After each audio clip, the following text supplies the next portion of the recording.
So hello everybody, my name is Nasar, and I'm one of the editors of the journal Identities, Global Studies in Culture of Power. And it's with great pleasure to welcome you to this conversation on the souls of white jokes by Dr. Raúl Pérez, who is an assistant professor of sociology at the University of Verne, and whose research examines the intersections of racism, culture, power, and effect in relation to global social inequality and cultural change. The book in question has variously been described as, I quote, the best sociological imagination has to offer, by Eduardo Brunel Silva, as theoretically astute and historically rich by David Rodiger, and as a major contribution to critical sociology by Michael Pickering. Today's event is co-hosted with our colleagues in the School of Social and Political Sciences at the University of Glasgow and Casey and Sociology at Lancaster University. And we're also blessed to be joined by a stellar panel of discussants. Dr. Simon Weaver, who will go first, is a reader in media and communications at Brunel University. He is an internationally recognized expert on humour and comedy, and his research has provided a foundational critique of racist and offensive humour and helped to shape understandings of the links between populism and comedy. Simon will be followed by Dr. Hajar Yazdiha, who's an assistant professor of sociology. She's a faculty affiliate of equity research, and Sifa Azrili Global Scholar. Her excellent new book, The Struggle for the People's King: How Politics Transforms the Memory of the Civil Rights Movement, is published by Princeton University Press and examines how a wide range of rival social movements across the social and political spectrum deploy competing characterizations of the civil rights movement. And our final speaker will be Dr. Victor Ray, who's known to the journal in a number of respects. Victor is a Wendell Miller Associate Professor in the Departments of Sociology and Criminology and African American Studies at the University of Iowa. He's also a non-resident fellow in Governance Studies at the Brookings Institution and a Carr Center Fellow at the Harvard Kennedy School. So, well, thank you all for being here. Thank you so much to the panelists for agreeing to be here. Hajar, Simon, and Victor, I really appreciate it. Aaron, and Nasar, and Michaela, and the folks at Identities for putting together this event and the opportunity to have this discussion here virtually, but also through the symposium that will be published. And I think it's already been published through Identities. So the book, The Souls of White Jokes, I'll give you a brief introduction and kind of overview of it right now. But I'm really interested in having a discussion with the panelists and really excited about and looking forward to the discussion with the audience. So just really briefly, here I have a few points that I want to sort of start with, and then we'll get into the discussion in a bit. So the first thing is kind of what I was trying to do with the book. So the book is kind of juggling a few things, I think theoretically and empirically. Theoretically, the book is trying to sort of grapple with a question, with one key question, which is, what is it that racist humor does in society, past, present, and within different social contexts, and at different scales, at the micro, meso, and micro, in non sort of entertainment spaces and everyday contexts. So I guess in one sense, I was a bit ambitious in trying to sort of offer some kind of answer that is linking all of these different sort of aspects of social life. And so this meant that I had to kind of, I guess, kind of know my shit a little bit, in the sense of like reading multiple literatures, the humor literature in particular, but also realizing that the humor literature itself was quite limiting in answering the questions that I wanted to answer when it came to what racist humor does in society. I kind of grapple with that a little bit in the book itself, just the way that scholars who study humor, how they have kind of grappled with the question of racist humor. But also realizing then that the humor literature itself was kind of incomplete. So going to the sociology literature to see what it could offer, noticing that was an incomplete kind of story there as well. drawing in sort of affect theory, critical race studies and theory. And then the other thing that I kind of noticed that was lacking in some of the literature that was making reference to racist humor was that there was kind of a large absence of a critical engagement with whiteness studies itself. And so trying to center that within the study of racist humor as well, in order to try to kind of, at least, from my understanding, to get the ball rolling on making these connections more explicit, more overt, in a way that I saw some of the earlier studies maybe not centering some of the themes that I was trying to center in the book here. And so I do this by developing this concept in the book that I use to try to anchor the story that I tell in the book about the role of racist humor in society. This concept that I describe as amused racial contempt, that I'm drawing and developing from engaging with a sort of cultural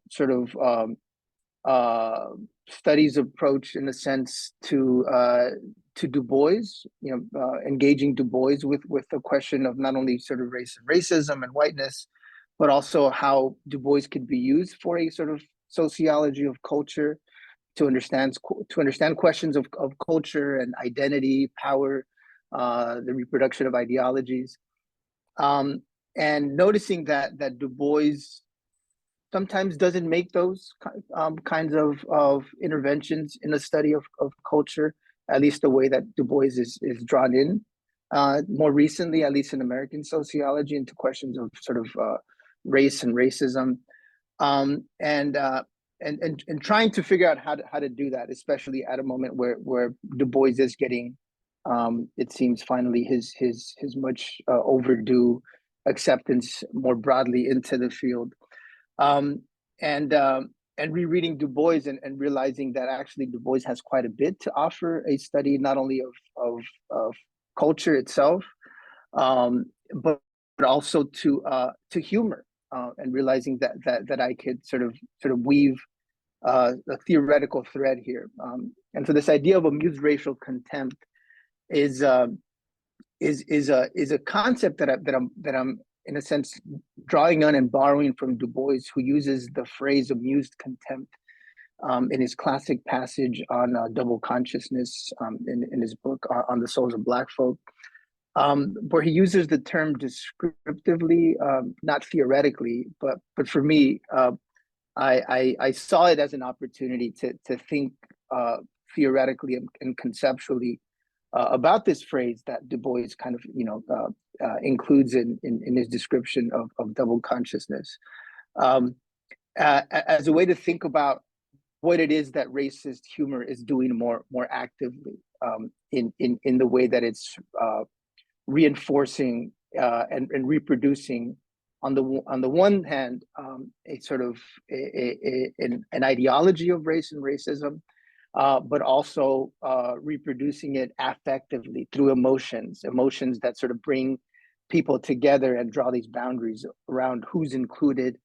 In this case, when it comes to humor, who's included in on the joke and who is the object of a joke. And so in that way, I'm grappling with the question of humor as a way to reinforce group identities, group boundaries, the notion of us and them, and then weaving that through then an analysis of structural systemic racism, past and present, formation of racial group identities, in this case, whiteness, right? The title of the book, The Souls of White Jokes, again, a play on Du Bois's essay on the souls of white folk. So how does racist humor and the history of racist humor, past and present, connect to the construction of a white identity, of white nationalism, of whiteness itself? And so here then I'm telling a story historically of how this happens. The example that I use, the case of blackface minstrelsy, one of the earliest forms of American entertainment that became distinctively American, in the sense that it was different from European forms of entertainment, theater, operas, and so forth, that were very much a part of early colonial America.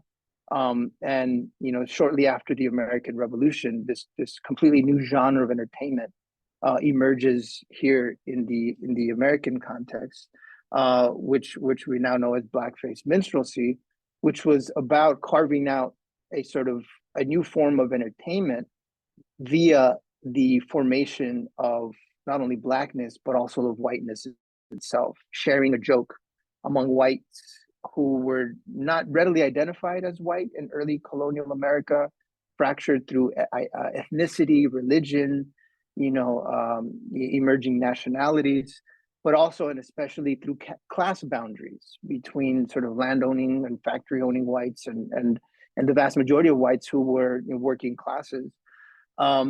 And in a way that by sharing jokes at the expense of blackness, this creates a sense of white identity, of a shared understanding of whiteness among this kind of fractured group of Europeans on this side of the Atlantic Ocean through humor. And the fact that blackface minstrelsy was one of the most prominent, if not the most prominent form of entertainment and humor in the United States, essentially up until the Civil Rights Movement, which is, Hajar has a really great book on the Civil Rights Movement. You can see the poster right there on the side. Really encourage you all to check that out as well. And so thinking then the historical dimensions of racist humor and its impact on racial formation, and construction of in-groups and out-groups. So how does that apply into the present day context? And so some earlier humor studies on the question of race and ethnicity has kind of done some of this over the last 50 years or so.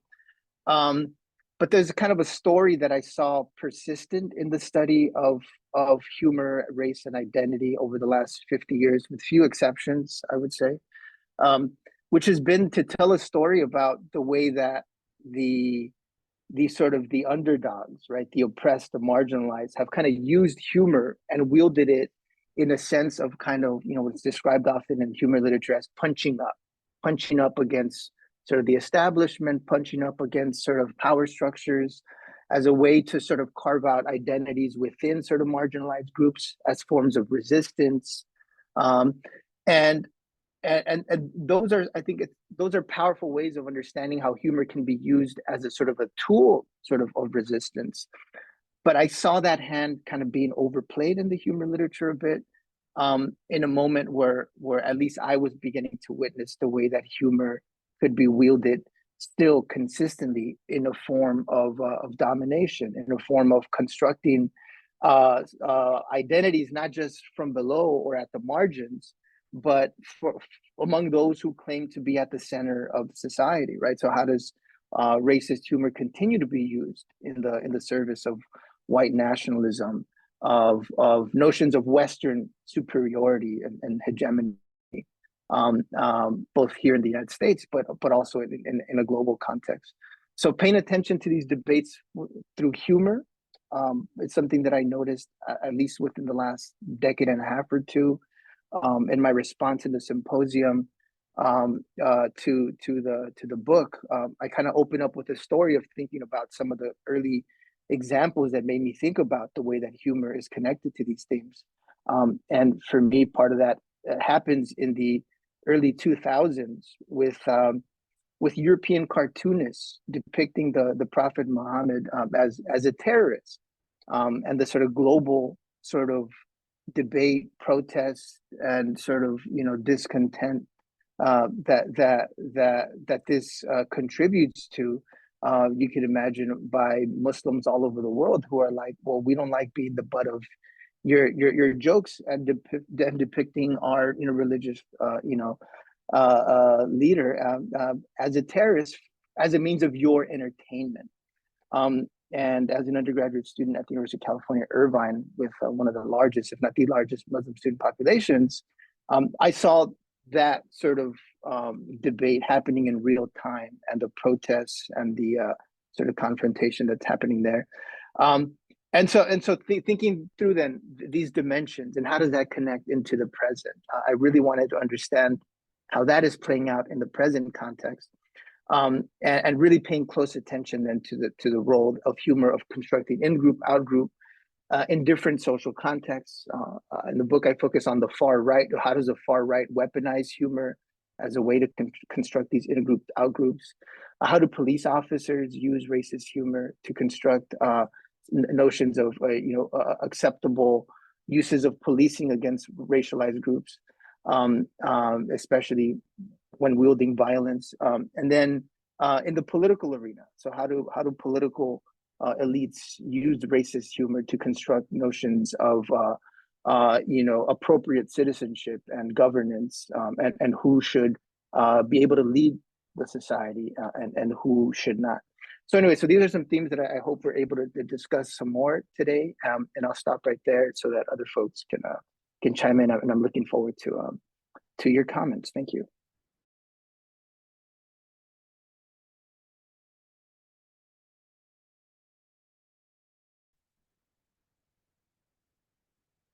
Hello, everybody. Can you hear me? Should I just kick off, Nasar? Yeah. Okay. So yeah, thanks for inviting me to take part in this discussion, and thanks also for the invitation to review the book.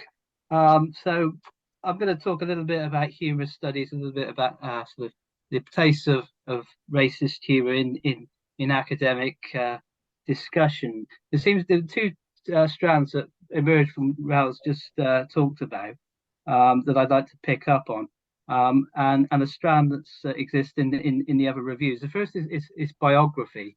Raúl, in his response to the reviewers, and also one of the other reviewers, Jesse Daniels, talks about the role of humor in biography, the experience of racist humor. Raúl just mentioned that in the context of LA, and the Danish Prophet Muhammad cartoon controversy. And Jesse picks up on that point in relation to her upbringing in Texas, and her father's joking.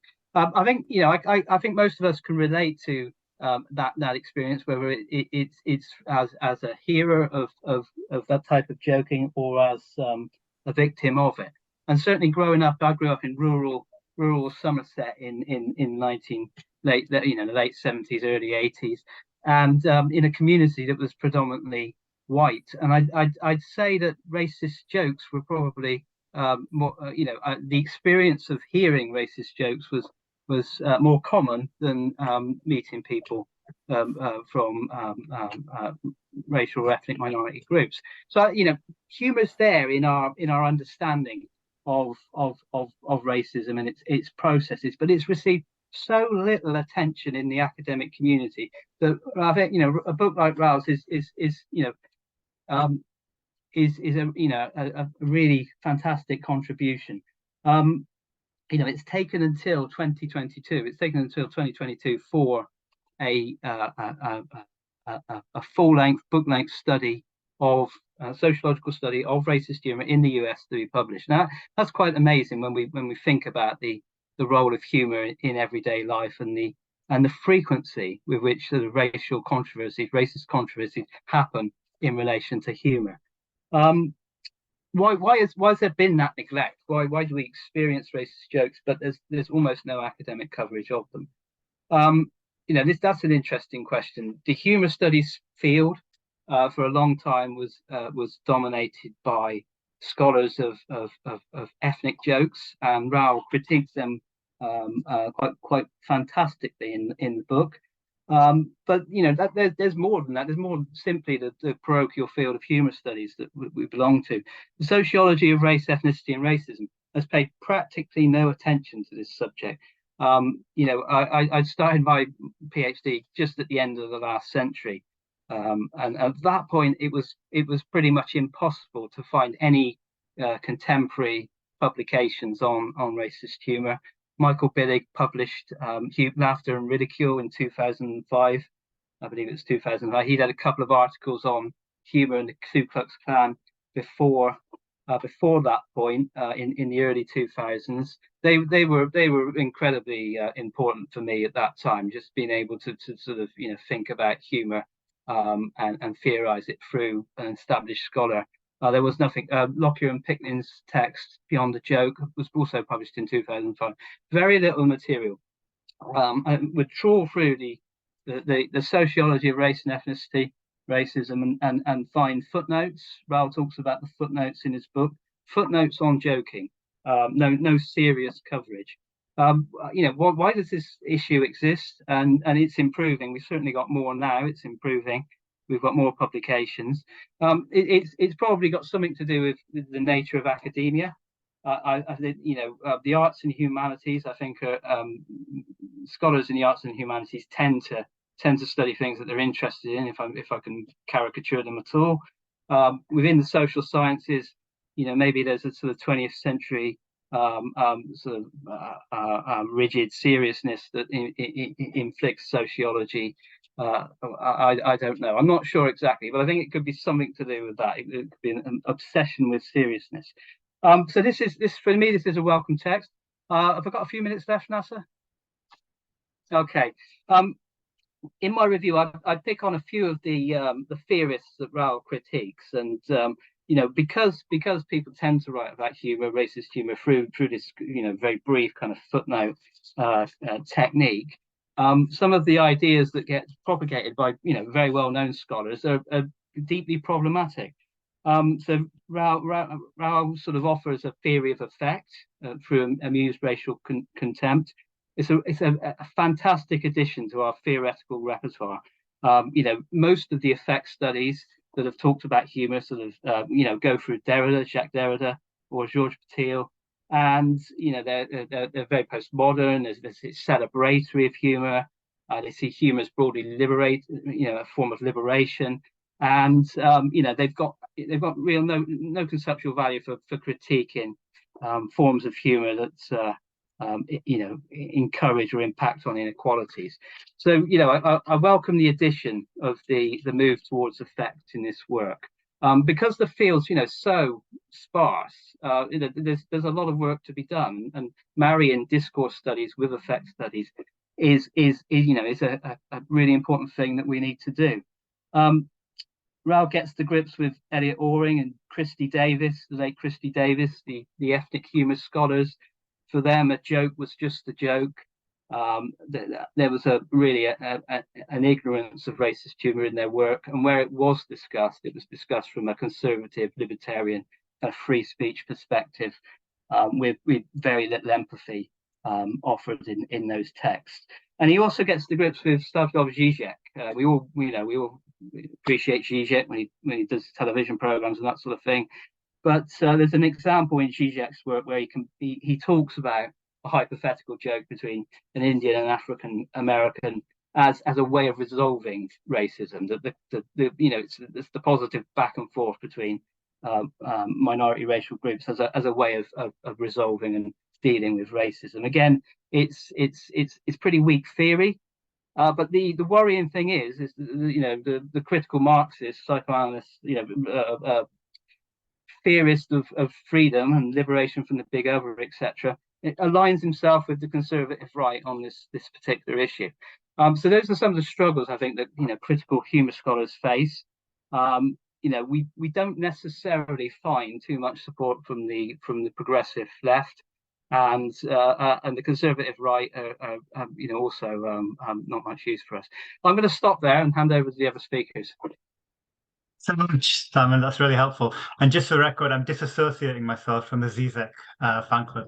Just for reference. Hajar, over to you. Hi, everyone. Thank you so much. I'm really thrilled to be joining this brilliant panel. Raúl, your book is just really exciting. It helps us think in so many ways. I think Raúl and Simon have really laid out some of the key arguments. So what I want to do is offer some thoughts on the ways that the book is generative and really helps us think, I think, beyond the cases that are presented in the book. So this theory of racist humor really helps us make sense of both how a white joke is not just a joke. It's not just a case of individual consumption and individual embodiment, but that jokes, the work of humor, is embedded in these systems of power. It can also do things to strengthen and sediment power. So I really like how this concept of amused racial contempt helps us think about racism as pleasure, that it's not only a system that manifests in what we usually think of, which is the targeted hate and the violence, but that it can manifest in these expressions of exuberance, of connectedness, that racism can feel good. And so there were so many ideas that came up in reading the book, which is, I think, the mark of an incredible sociological text. So congratulations. But I want to center my comments today around two ideas and then the questions that they motivate. So namely, I'm thinking about how a theory of white racist humor can help us think about the affective work of social networks. And so the book draws from Sarah Ahmed's theory of affective economies, this sort of spectrum from alignment to alienation. And I think about solidarity a lot in my own work, this question of what brings people together and what keeps them apart. And this book made me think of some of the classic work on social capital, the notion that our connections to one another can bridge across difference, or they can bond in sameness. This is the idea that there are these spaces of joyful commune. So in Robert Putnam's classic example, these are the spaces like the bowling leagues and the veterans groups, these places where these deep bonds get forged that can actually do things socially and civically above and beyond the group. So this is a theory that also shows that through these deep bonds of social capital, political propaganda can flow and gain legitimacy because it's shared by someone you trust, that you bonded with, that potentially you've laughed with in these other settings.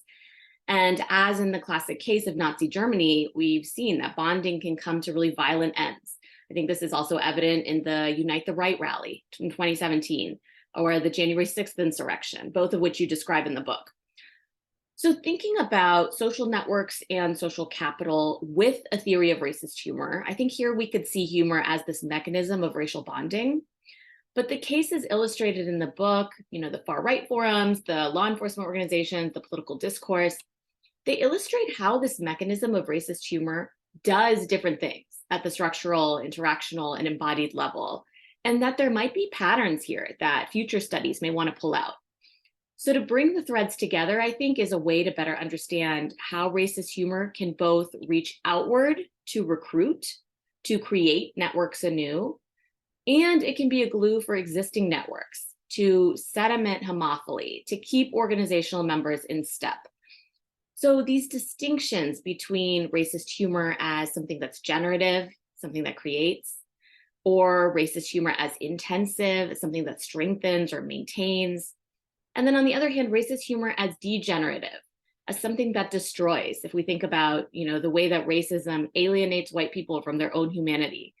So I think these distinctions are valuable to draw out to map just how and under what conditions racist humor becomes consequential and to what means. Thinking about racist humor as generative can help us think about how it draws these disparate individuals into the fold and bonds them. We know the bonding can be an entree into networks through which other forms of knowledge or disinformation can flow. And I think you illustrate this really well with the case of the far right forums. So in other words, I see it as racist humor can kind of repackage the bitter poison of racism into a sweet treat.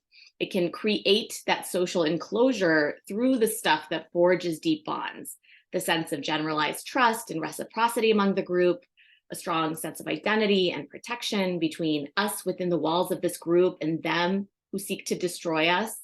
It also reminded me of the work by Futrell and Simi, who show how in the 80s and 90s, these white power groups created these prefigurative spaces like punk music festivals as these opportunities to draw these otherwise unconnected local actors and networks into the web of white power culture.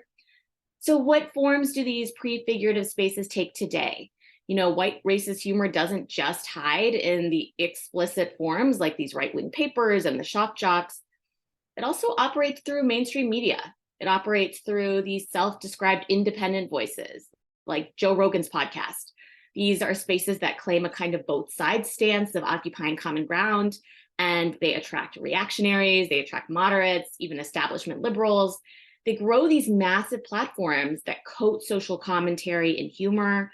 They create these emergent communities where racism becomes innocuous, where disinformation becomes legitimized. But racist humor can also be the cultural scaffolding that maintains an organizational system, that intensifies the boundaries between the organization and the outside. It keeps its members in line. So I really read The Police Organization as a case of this.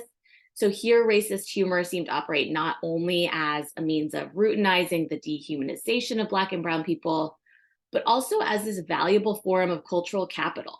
So here, the racist jokes became a kind of transaction to signal compliance into the police order and to signal white knowing, even when, and maybe especially when, the police officer was themselves non-white.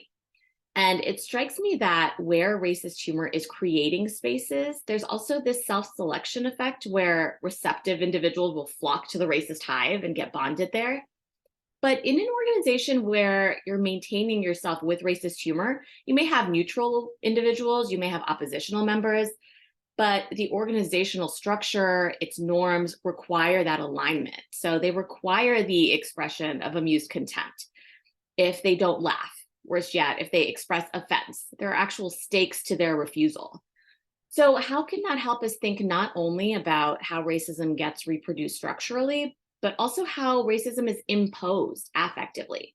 So I'm thinking, for example, about Adia Harvey Wingfield's work on racialized feeling rules in the workplace, the idea that some emotions are only for white people.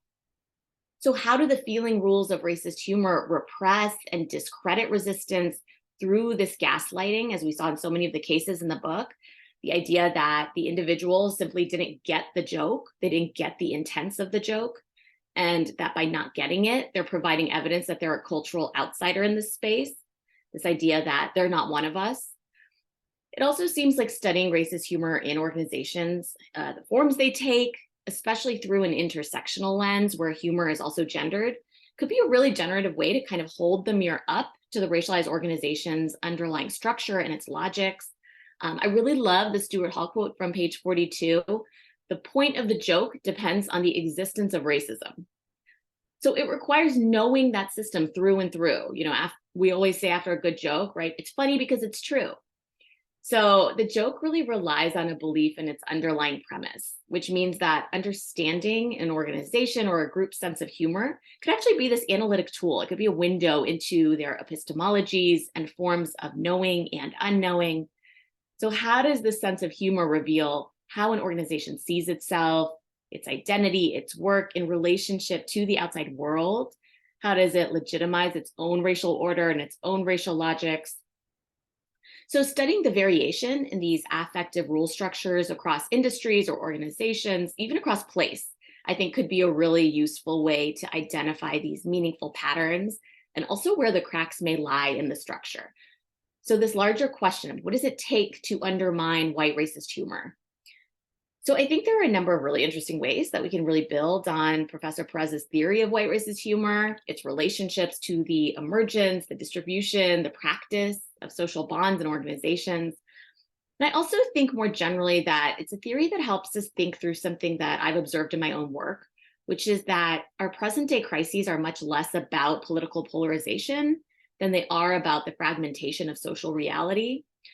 So the Souls of White jokes really shows how these epistemologies of ignorance shape these entire worlds of intentional unknowing that see white humor as a means of solace. They see it as a means of protection from a world that's out to get white people, where racial feelings trump facts, where the perception of white victimhood matters more than its material reality, which I think leaves us with the larger question that I hope we'll talk about in the discussion today, that I hope we'll continue to puzzle through, which is how we pursue what Professor Perez describes in the conclusion, a sense of humor with a sense of justice. So in other words, how do we create the conditions for white jokes to fall flat? Thank you.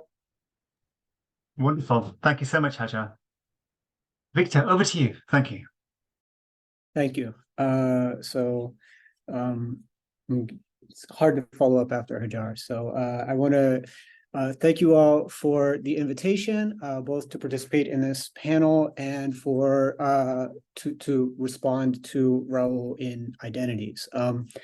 So I want to, before I get into my comments, I'll open with a line that I closed the review with, and that's I think it takes sort of a lot of confidence to invoke Du Bois in the title, and I think Raúl has earned that confidence with this book.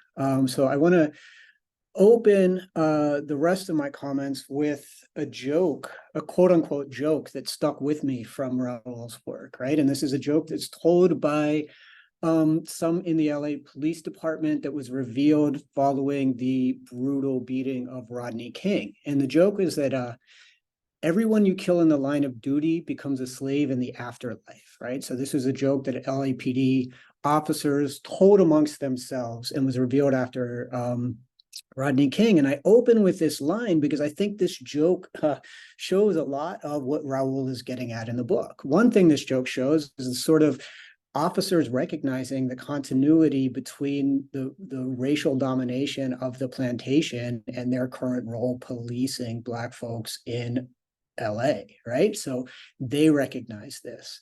The other thing the joke does is that it's deadly serious humor, right? So it sort of shows the stakes of the white supremacy at the heart of what Raúl is talking about. One of the things that I enjoyed about the book was how Raúl sort of inserts himself into what folks have been calling the Du Boisian turn in American sociology and really sociology more broadly. So he takes, really something that I'd read before as a kind of throwaway line in Du Bois and develops a whole theory of amused racial contempt from a classic line that if you've read any Du Bois in, say, a theory class in graduate school, you've probably read the line about double consciousness.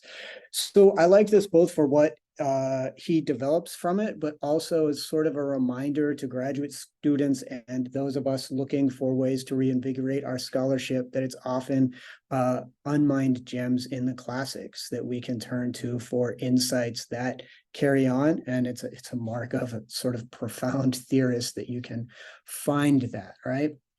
I also was really impressed by the caveat he adds to scholarship on colorblind racism. So I went to graduate school because I thought I was going to study colorblind racism and think about colorblind racism. And there's a story that gets told about colorblind racism that is sort of in response to the successes of the civil rights movement. Whites took their overt racism and made it covert, right? They took sort of the open racism of Jim Crow and took it underground. So you don't have sort of, we won't hire Black folks signs. They just stopped hiring Black people, right? And Raúl says, look, broadly, I think that this is a correct way to think about colorblind racism, but with an important caveat around humor. And that is the sort of transgressive nature of humor was recognized by white supremacists who harvested that transgressive nature of humor in a way that was explicitly and openly not colorblind, right? And they used that in order to, as Hajar was saying, to recruit, right? They recognize this as a tool. And there's a quote from Andrew Anglin that he uses that's really, I think, important for thinking about this. So Anglin was an editor of the Daily Stormer, sort of a quote unquote leading white supremacist website. And Anglin said, when using racial slurs, does it come across as half joking, like a racist joke that everyone laughs at because it's true? This follows the generally light tone of the site. The reader is first drawn in by curiosity or the naughty humor and is slowly awakened to the reality by repeatedly reading the same points, right? So this both shows that the white supremacists knew what they were doing. And it points to another thing that I think is really important about the book in the way that Raúl sets up the order of the book, right? So he opens the book talking about data from these white supremacist websites and their jokes, right? And there's sort of, you would find very few people reading this book who would deny that Andrew Anglin, Daily Stormer, these explicit white supremacists are indeed white supremacists. But then he moves to the police and shows that the structure of the jokes and what they're saying is exactly the same thing, right? And so many folks in the United States would say, well, there might be some bad apples, but the police themselves who are participating in these jokes aren't necessarily racist. But if the white supremacists recognize these jokes and their power, and then police are sort of repeating them, And then he moves from there into the political arena and shows that, politicians making very similar kinds of jokes. And so this sort of gateway drug for white supremacy across these different cases, I think, is a really powerful way of showing that people who are denying the work that these jokes do socially might be deluding themselves in the way in which the open white supremacists are not, right? So I also really was thinking about this book in terms of what folks like Adam Serwer have talked about during the Trump era, and the use of humor and the use of sort of the absurd as a white bonding mechanism and a political mechanism, right? And so Serwer writes in a very famous essay entitled "The Cruelty is the Point," that sort of part of what Trump was doing, the intentional cruelty, was sort of joyful for his followers, right? And he opens that essay with a discussion of lynching in American history and how lynching was like a sort of festival. And then he ties that to sort of Trump's rallies, in which this humor is a sort of, collective effervescence around to rally around. And I thought that was sort of an important point on the sort of zeitgeist of the Trump era and Trumpism more broadly, right? Bringing folks together with humor around who is part of the group and who is out. And then I'll close with what I think is an interesting discussion about sort of the history of folks protesting against racist humor, right? So Perez talks about the history of the NAACP protesting blackface, and I think that is, often not at the forefront of what we think about when we think about the NAACP. But the reason I think it's important now is this sort of, you hear folks like Dave Chappelle or other comedians who say, lighten up, this is a joke, take it easy. And the implication that generations who are offended by, say, racist, sexist, classist jokes are particularly sensitive, right? This generation is full of snowflakes or cancel culture warriors who can't take a joke and are humorless.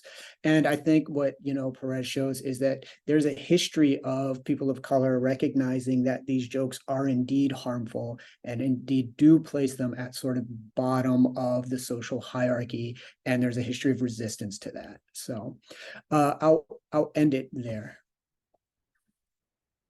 Thank you so much, Victor. Thank you, Simon, Hajar, Victor, for your comments. I'm going to open up or invite comments from the audience. So if you could start to feed those through to the chat and or indicate that you might want to ask a question, raise your hand. But as I do that, Raúl, do you have any immediate thoughts, responses to things that have been said by colleagues? Yes, but I think too many. I think we're gonna run out of time.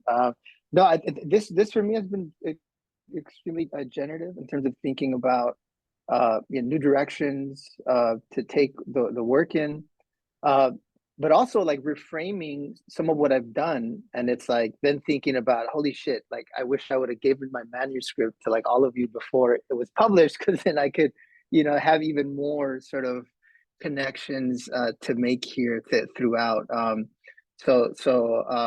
Yeah, I mean, I think that's the value of a conversation like this for anyone's work, to really see how others, read the work, the sort of the connections that they make, that you as the author, you try your best to make as many sort of connections as you can, but I think maybe sometimes it's not possible to make all the connections you'd want to make, depending on the literatures you're engaging with, and then who's reading your work earlier on and giving you feedback. So I really appreciate a lot of the comments and contributions that were made here. I mean, I think in particular, I think this is one of the first times that I really have beginning to think more critically about sort of the connection to thinking about sort of social network theory, which coming out of Irvine, it was I think it's kind of known for social networks, but to be honest, I never took a course in social networks, embarrassed to say that, but I think the way that Hajar in particular sort of makes a case here for thinking through the sort of theoretical connections here, like it makes sense. And it's kind of like, wait a minute, like, yeah, like that should have been part of the story from the get-go. So really a lot of food for thought there from Hajar. So thank you. I really appreciate that.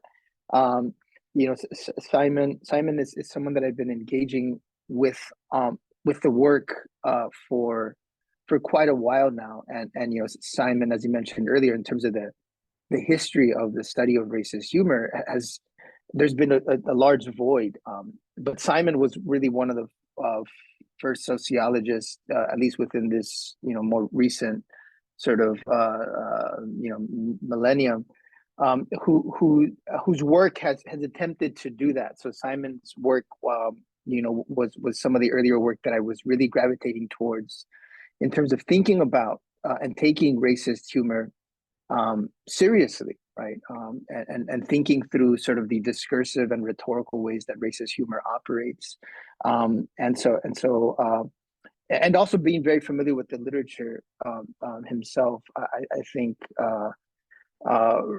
has really made me sort of and made me think through earlier on that this could be a subject of study in and of itself, not only worthy of, but demanding more critical scholarly engagement as a topic in and of itself, because across various disciplines, racist humor was not seen as something to be studied more consistently or persistently. And so Simon's earlier work in particular kind of gave me the confidence to do that. So now that we're engaging in this work together, I really appreciate that.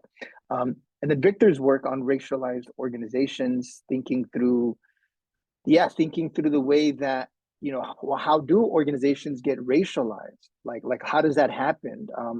And I think in one way there's been this, as Victor lays out, there's been this one aspect of the story that, well, because of the history of sort of structural and systemic racism, how some of those structures of racism get inherited into this post-civil rights era in sort of maybe more non-explicit, covert or unconscious ways, in a way that sometimes the story of the post-civil rights era is that we're still living with the kind of remnants or the residue of earlier forms of racism. And for me, paying attention to the way humor operates in this post-civil rights, ostensibly colorblind and post-racial context, noticing that, wait a minute, like this doesn't seem like a residue. And it doesn't seem covert or unconscious. I mean, there seems to be a layer of not color blindness, but racial consciousness that is being sort of deployed in a way that we can see then, and at least I was attempting to show here in the book, that we can see, and Hajar described it, I think, really well, like the way that the humor of a group, whether it's a small group within an organization or within an entire society, that paying close attention to the humor of a social group gives you an insight into the window of their epistemology. I mean, I think that was a really brilliant way of capturing this. It gives you a sense of their worldview, their values, how they how and what they think about the objects of humor and ridicule, right? In a way that when you ask people up front, and this is something we get just from research methodologies, if you're doing interviews with people, what people say and what they do, there's often a distinction there, right? And especially when it comes to race in a post-civil rights, ostensibly post-racial context, nobody wants to sort of come off as an overt or an explicit racist. People tend to say the right thing or what they think they should be saying when it comes to racial ideology and discourse and worldviews in a contemporary context. So nobody readily admits that they're racist. I mean, David Duke says he's not racist. Out and out white supremacists say, but we're not racist. Like, we don't hate these groups. It's about our culture. It's about our, heritage. And increasingly, it's about self-preservation, right?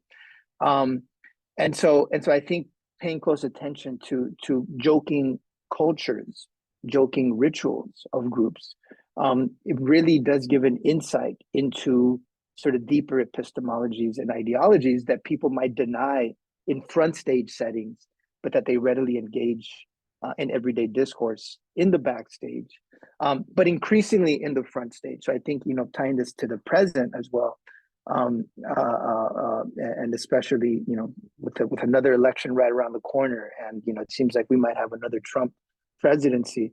And I think Victor Ray, I think also sort of makes this point here, that the way that the backstage humor has increasingly made headway into the front stage, especially as you see growing and increasingly growing resistance to the changes that were brought about by the civil rights movement, you know, making racism socially unacceptable, right? To the point that you can have David Dukes say we're not racist. I mean, that's a result of the civil rights movement, not a sort of moral sort of, you know, or ethical sort of position, you know, by these groups and leaders and their members. It's a rhetorical move, right? But the under sort of affective qualities of that the hostility to these changes, I think, were always there via the humor,